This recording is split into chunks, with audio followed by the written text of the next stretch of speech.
Hello and welcome to this very special edition of Maximum Rock on your number one station, RX Radio. And it is a special edition because once again joining us on Maximum Rock is our good friend, Mr. Alifchief. Welcome back to Maximum Rock. Thank you, James. How are you? Doing great. It's been a while since we last spoke.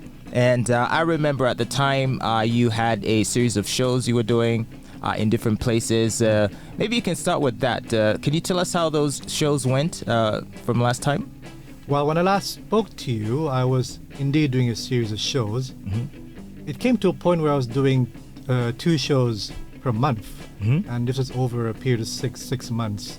We were playing various places like Otters, Urban Chèvre, the Five Horsemen, and they're going they went pretty well. Mm-hmm. It's just I came to a point where I think I was playing too many shows. Really? Yeah. Isn't that a musician's lifeblood? I mean, and I know obviously when it comes to being a musician, there's the recording and there's the performing. Most musicians love the performing part. So why did it feel like it was too much for you? I think it was a matter of diminishing returns. It's like, if people know you're going to be performing often, then they don't have to come to all the shows. Okay. So it's good, you're saying, for a musician to, take a break. Yeah. And I guess use that time to reinvent themselves, to explore new styles and new sounds, and then come back with something fresh. Yes. Because if you're just giving them what they've become used to, it might, in the long run, people may just start to take you for granted. Yeah. And then particularly if you're playing your own original music. There's a certain shelf life. Okay. For how long you can play your music live, especially if you're only playing in one city. Yeah, and also I would imagine that it's grueling, it's taxing on your energy. I mean, it's hard work putting out shows and organizing bands and musicians. Yeah. The logistics of it all can take a lot out of you.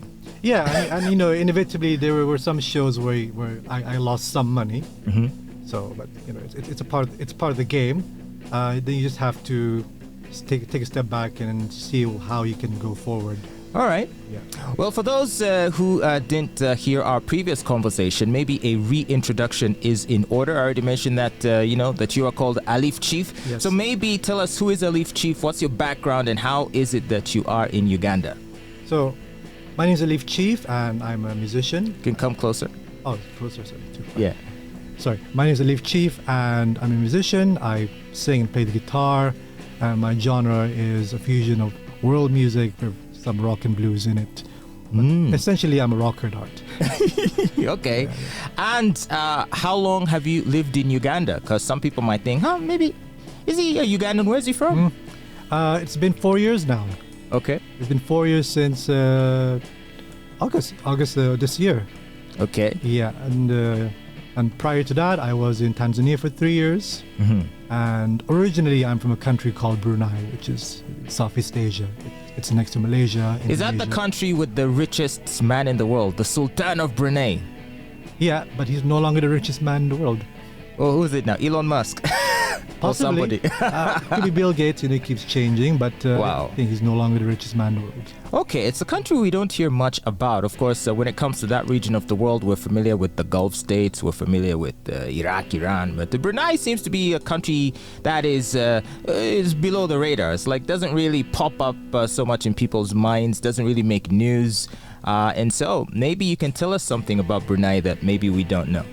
Well, it's a country of 420,000 people. 120,000 people? No, 400. 400? Yeah, 400. There's more people in Kampala than in your whole country, man. Exactly. So it's a big village. Okay. Wow, that's interesting. And obviously, I'd imagine it's well, I'm sure is it a wealthy country? Is it an industrial country? Is it what kind of a country is it? It's a country that's whose industry is run from the oil and gas industry. So okay. That's where the money comes from. All right. Yeah. So, and what is the major city in Brunei? Here's a long one. It's called Bandar Seri Begawan, but we just call it Bandar. Okay. Yeah. Is that where you're from? I live about half an hour away from the capital. Okay. So I grew up. It's probably walking distance. Well, if you take the bus, you could get there in half an hour. Interesting. Yeah. So then, how is it that you ended up in Africa? You mentioned you were in Tanzania before for 4 years. So was that your first place to land when you came to Africa? Yeah, Tanzania was my first port of call. Mm-hmm. But I didn't end up in Dar es Salaam. But prior to that, I was living and working in Brunei for 5 to 6 years. So by profession, I'm a teacher. Okay. And I arrived in Tanzania because I applied for a job at an international school there. Mm-hmm. Got interviewed, and then I got accepted, and that's how I ended up in Tanzania. Okay. And then how is it that you were drawn to Uganda from Tanzania? Well, my wife got a job here. Oh, sorry, what do you say? What's the question again? Like, you were in Tanzania. Yeah. So how is it that you ended up coming to Uganda? Oh, right. So my wife got a job here in Kampala, so we just ended up following her. Okay. Yeah. And how would you say your stay in Kampala has been? It's been a mix of ups and downs. Mm-hmm. Being where we were in Tanzania, we were in a place called Mwanza. I don't know if you're familiar. Yeah. Just at the lake. Yeah, just across the lake, literally. Yeah. And Mwanza is small. It's another big village. Mm-hmm. It's quiet.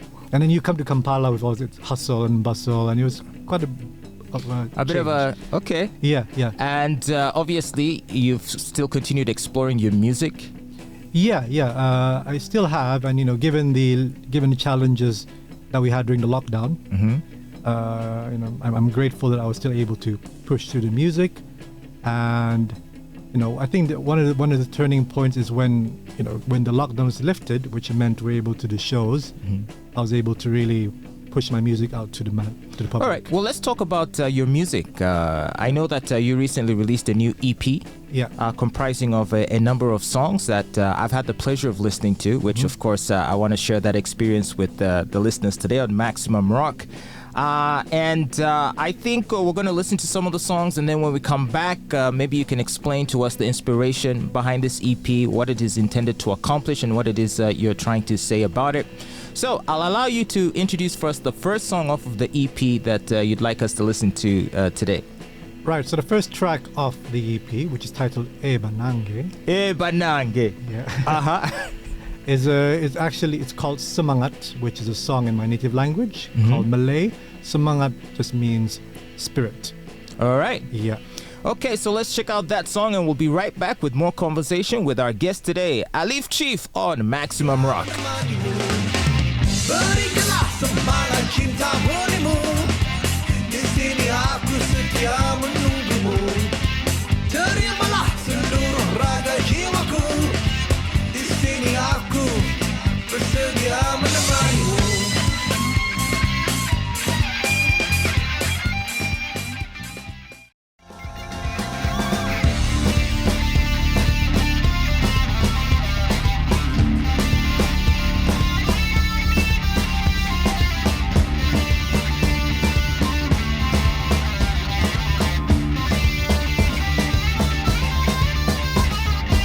Welcome back to Maximum Rock here on your number one station, RX Radio, and from Alifchief. The song we just heard is called End of the Line, and before that, Semangat, all from his latest EP.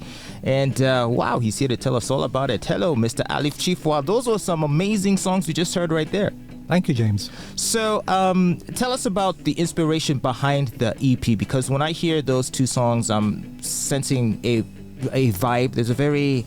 there's a lot of funk involved in there, and a little African flavor. The first one, I was hearing some words in languages I couldn't understand, and yet the second one is in English. So what's the vibe of the album, and what are you trying to tell us? Well, I think for me, the EP is more about just showing musically where I am at this point, because I've explored in the past through my LP and the EP before that, the fusion of African music along with the music from my region. And I think with this EP, I feel that this is sort of the final stage of that the exploration of that fusion. And I think I want to move on to something else, maybe something even more African. And so would it be fair to say your kind of music would qualify as I know there's a genre of music called world music. Is it a combination of that plus fusion and some jazz and funk? Well, yeah, I think. Or do you hate to put a label on it? It's just music. I'm on the gate on this one. Really? Because I understand why you would want to label the music, but if I were asked a question like you've asked me now, it would still be world music, with bits of Afrofusion. Some people have called it Afrofusion even. Okay. Yeah, and like I said earlier, I'm a rocker at heart, so I can't get the rock music out of it in whatever I do. Yeah, and obviously it's you on the lead guitar. Yes, it's me on the lead and the lead vocal. And the lead vocals. So, tell us about the personnel involved that was involved in this album. There are some musicians that do everything themselves. Lenny Kravitz, I think, plays everything. But on your EP, who were the people that were involved in putting it together? So there were 2 drummers, and that's it. There were 2 drummers, and I played the bass for all the songs. Okay. Whereas on the recording side, the people from East African Records were involved. Okay. So there were producers like Wana Benjamin. Yes, I know Wana. We've worked with him actually. Fair enough. So you know who he is. Yes. So there was Wana in it. He did the mixing. He mixed all 5 tracks. And it sounds great. Thank you, Wana. And on the mastering side, we had Joe Mucha. He's an English producer. Okay. Yeah, so he did the mastering. I also like to give a shout out to Timothy Mugaga. I think he did the engineering, the recording part for the drums. And I know drums are quite complicated to record because all the mic placement and everything, getting the right sound, getting the right mics, it can be a headache. So putting it all together must have been quite challenging. I think Timothy is experienced, so and I've worked with him before on the previous album, so he knew what I wanted, and this time around we got a really good drum kit. I just remember what brand it was. We had to rent one. So there are only 2 tracks of which the drums were done here, whereas for the other tracks, I had my good friend Ryan from UK, so he recorded his own studio. Wow. Yeah. So very amazing. And you mentioned East African Records. So are you signed to a label? Are you independent? How do you operate? I'm an independent artist, but I have a distribution deal with East African Records. Ah, okay. And is your music available on any of the streaming platforms? Yes, it's available on all the usual platforms: Spotify, Deezer, Apple Music. Wow, that's great. Okay, well, since we're here, let's hear more of this record. We heard some, 2 songs, and they're total banger. So please share with us some more. What are we going to listen to next? Let's have a listen to "Fool," which is originally composed and sung by The Body Brian.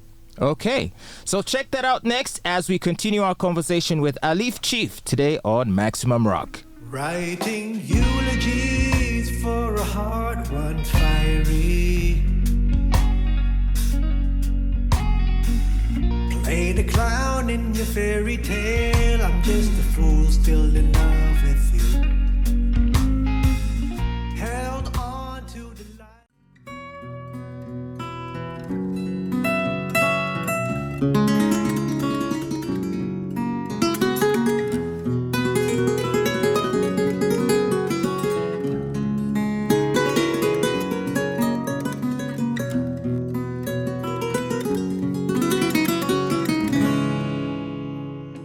Welcome back to Maximum Rock here on RX Radio. Wow, that's some amazing music there we just checked out from our guest Alifchief. The song's "Fool" and also a song called Adungu Blues. That one more of an instrumental. Both songs rather melancholic in tone. The first one, obviously a heartbreak song, something we could all relate to. We've all felt like a fool when things go wrong. So I'm hearing a mix of emotions on this EP. So tell us the inspiration and the story behind these songs.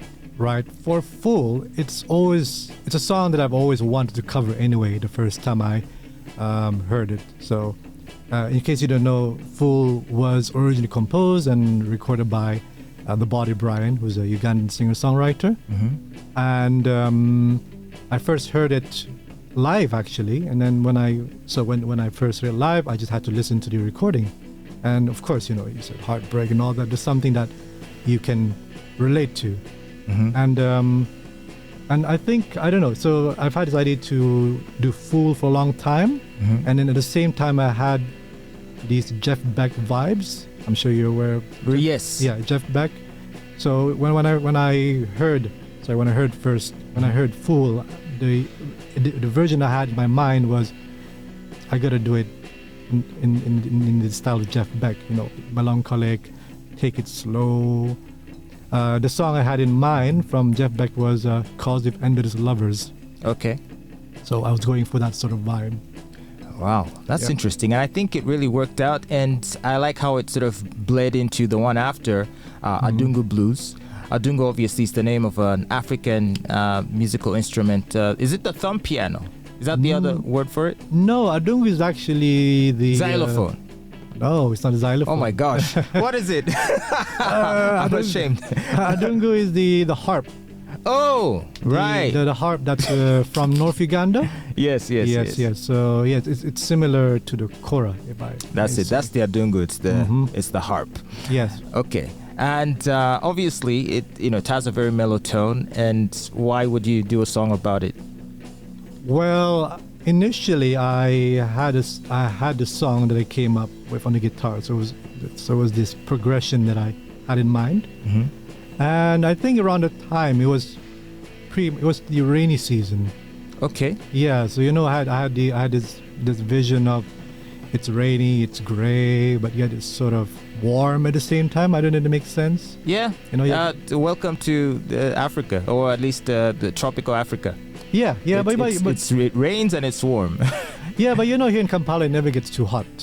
True. So and when it gets cold, it's that sort of.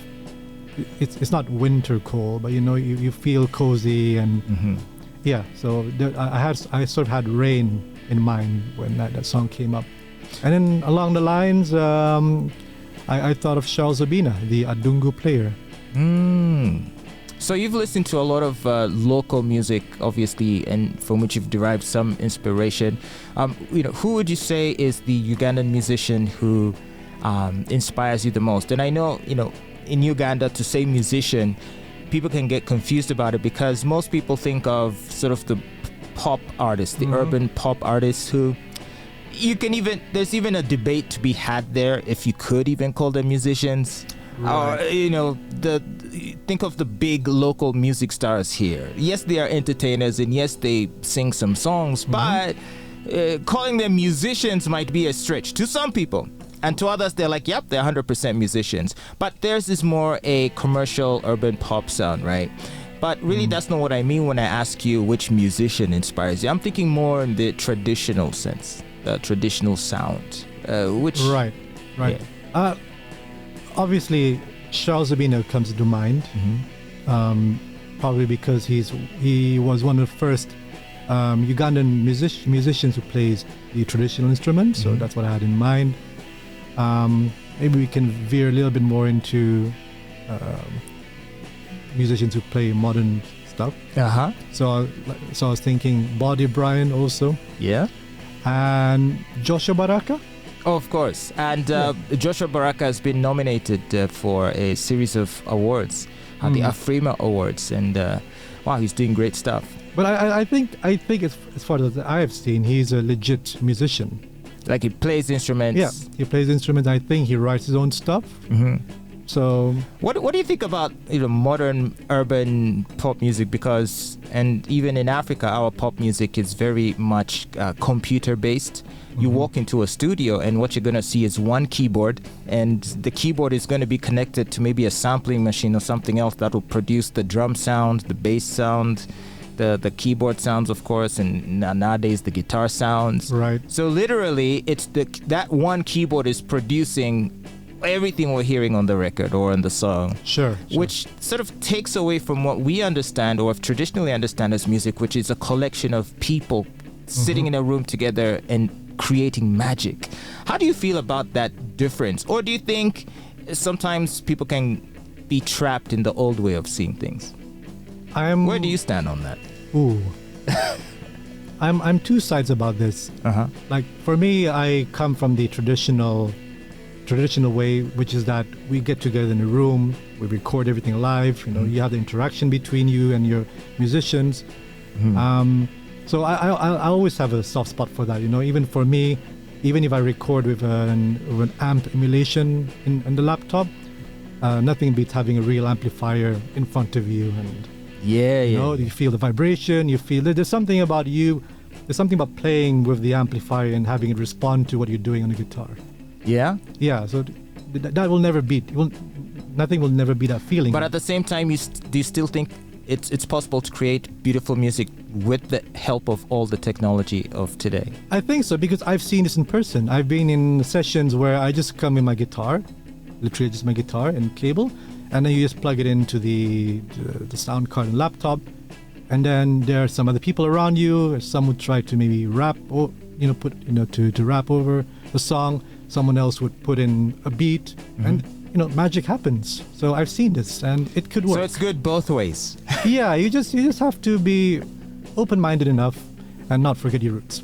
Okay. Yes. Well, we're talking to Alifchief, who's come out with a brand new EP featuring about 5 or 6 songs, of which we've sampled a few already. And he's telling us about what has inspired him. He's also spoken to us about his musical journey and also his life journey. It's an interesting conversation we're having. And when we come back, we're going to pick it up from right there. So do keep listening to Maximum Rock here on RX Radio.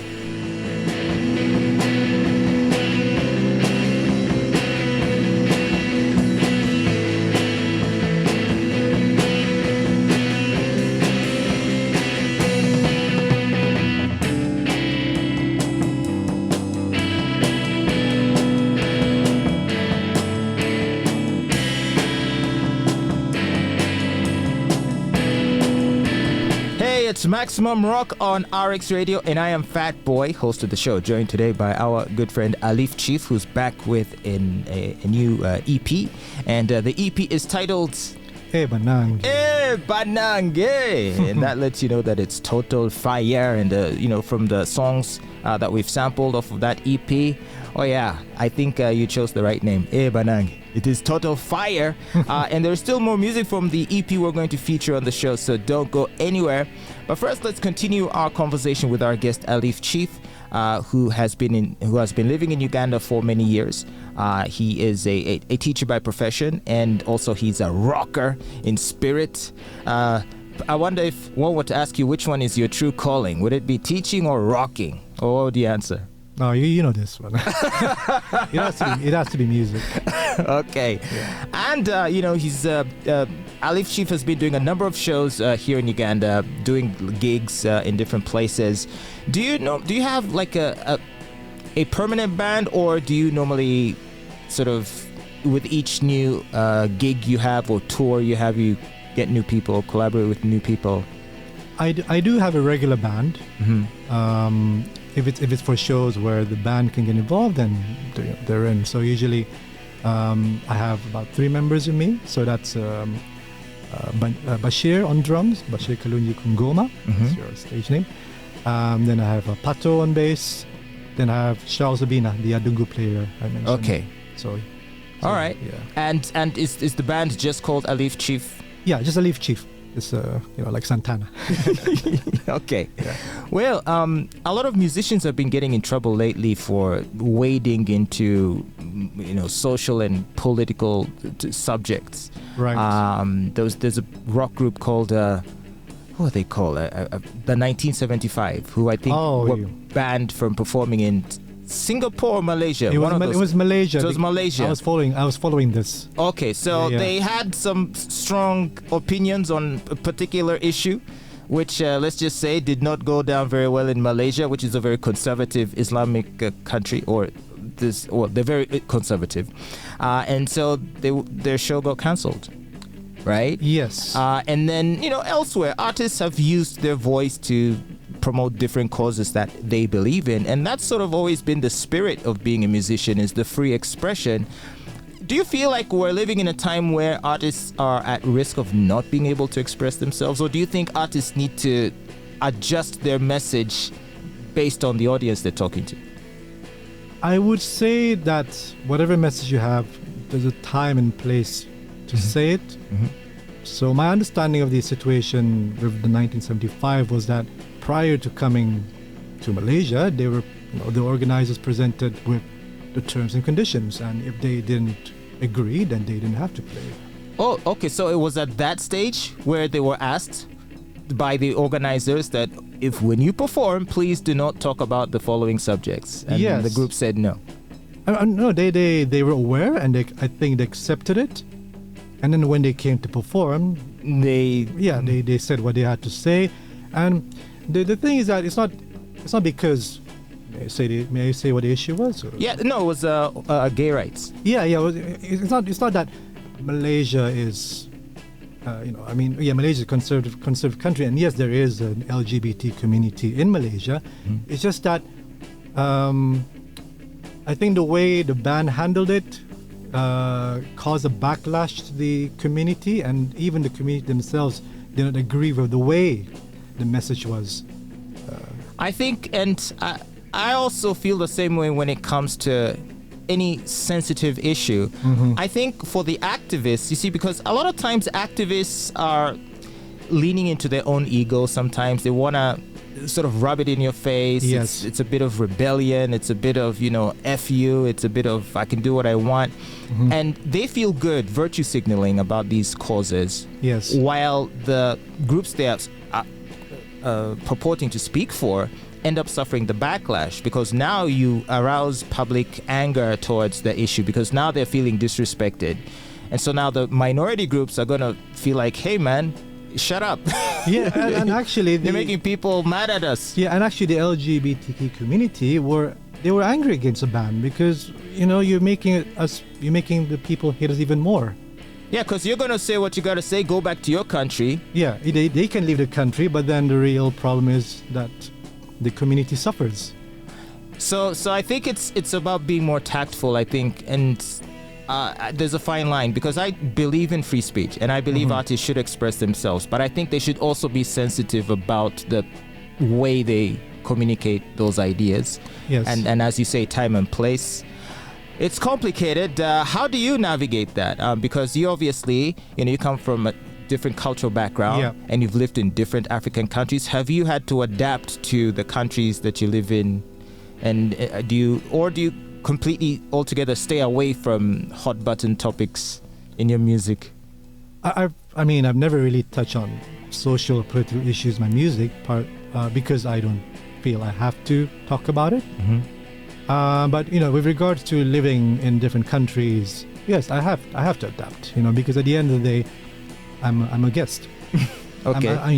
Unless I apply for Ugandan citizenship or buy land here, I'm just a guest. So I have to respect the host. And for where I come from, or rather in most parts of Southeast Asia, there is that rule of you gotta respect, you gotta be tactful. You can't just go head on to an issue. If you want to talk about it, then let's do it properly. Right. Yeah. Okay, so obviously, given the music from your EP that we've been sampling, we know that you touch on a lot of life issues. There's a lot of good vibes. What is it that you would want for listeners to take away from your music? When they listen to your music, how do you want them to feel? Is there a feeling that you're hoping to evoke in them, or do you think it's up to each person to interpret it their own way? I just want people to be happy, just dance along to it, relate to it, because in the EP there's some songs which is about life, and there's some songs which is about the morning after.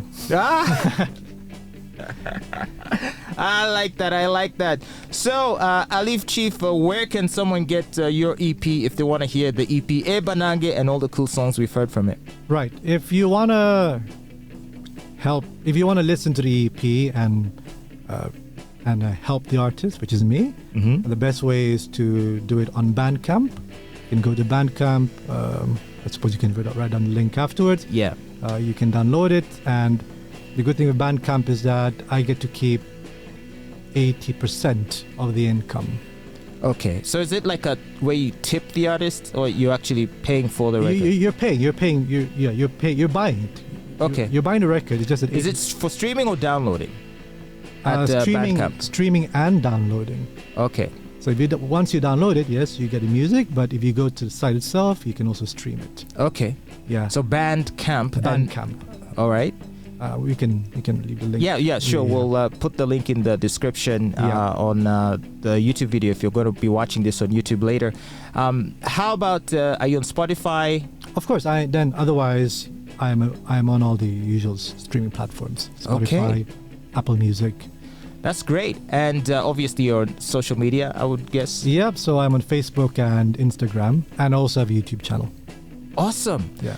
And what about any future shows you have planned? Can you tell us about any of those? Yeah, so I have, to my knowledge, I have 3 shows in the next 6 months. So there's one next month that needs to be confirmed, but I believe it will be at Encanto in Kisimenti. The following show, will be the following month at the Cocktails Mixologist in Muyenga. Yeah. And then the show afterwards in November will be at Yujo Izakaya. Okay, cool. Excellent. So, what final message do you have, or is there any particular person or group of people you want to send out a shout to, who've inspired you, who've meant something to you? And, I met your beautiful daughter. I'm sure she'd want a shout out from her old man. In 10 years' time. she's turning 6 now. So. But yeah. Yeah. Yeah, I mean, much love and thanks to Marjorie, my wife, and Jaya, my daughter, who you've just met.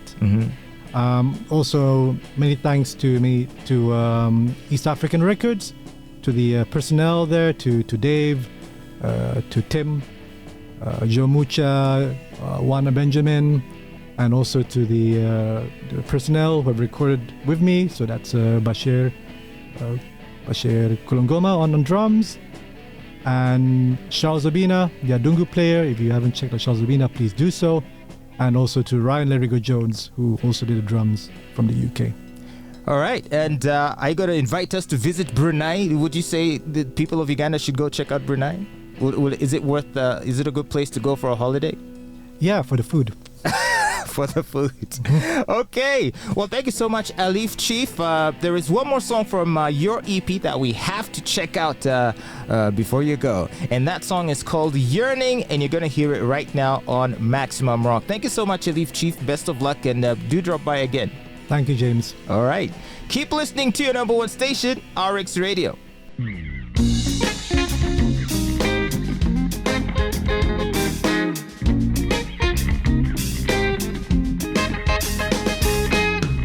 I don't have much to say. It's all that I could do. Love in the early sun. Wait for the moon to come. Wake up, it's time to feel the morning warmth. Rise up, I'm yearning for your touch. Wake up, you and I will call.